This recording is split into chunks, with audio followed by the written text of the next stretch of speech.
আমরা ভগবান খোঁজার দরকার নাই। সেক্ষেত্রে সংগ্রাম হবে আগামী দিনের জিন্দাবাদ। হারুন ভাই ভাইজান রাজপথ ছড়িয়ে সফল দায়িত্ব করে নেব। আমাদের প্রিয় হারুন ভাইকে ভোট দিতে চাই নাই। আমরা কি মুসলমান বানাই বক্তব্য সংগ্রাম বাংলাদেশের বিএনপি মানব না। অতি সম্ভব আমরা ক্লিয়ার করে প্রথম বাংলাদেশ ভর্তি ঠিক করলে আমরা 1.5 লক্ষ তার কথায় বিভ্রান্ত হবেন না। আপনারা ধানের শীষের প্রতীকে নেতৃত্ব যে 2013 সাল থেকে সংগ্রাম, কিন্তু নির্বাচনকে নিয়ে কোন ধরনের চক্রান্ত করা যায়।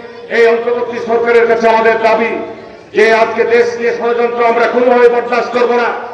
আজকের এই সমাবেশ করার মৌলিক উদ্দেশ্য এবং কারণ যে বাংলাদেশ জাতীয়তাবাদী শক্তি দেশের স্বার্থে, জনগণের স্বার্থে, দেশের বাঞ্ছিত পতাকার স্বার্থে আপোষহীনভাবে লড়াই করে যাচ্ছি।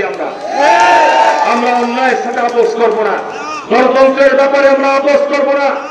আমরা যে কারণেই আজকে এই মাঠে রাজপথে লড়াই চালিয়ে যাচ্ছি। এই সরকারকে আমরা বলবো যে আপনার এই নির্বাচন নিয়ে সংস্কার আমরাও চাই। সংস্কারের ব্যাপারে আমাদের কোনো দ্বিমত নাই। সংস্কারকে চলমান প্রক্রিয়া, সংস্কার চলবে পথভাবে, কিন্তু নির্বাচনকে নিয়ে কোন ধরনের চক্রান্ত করা যাবে না।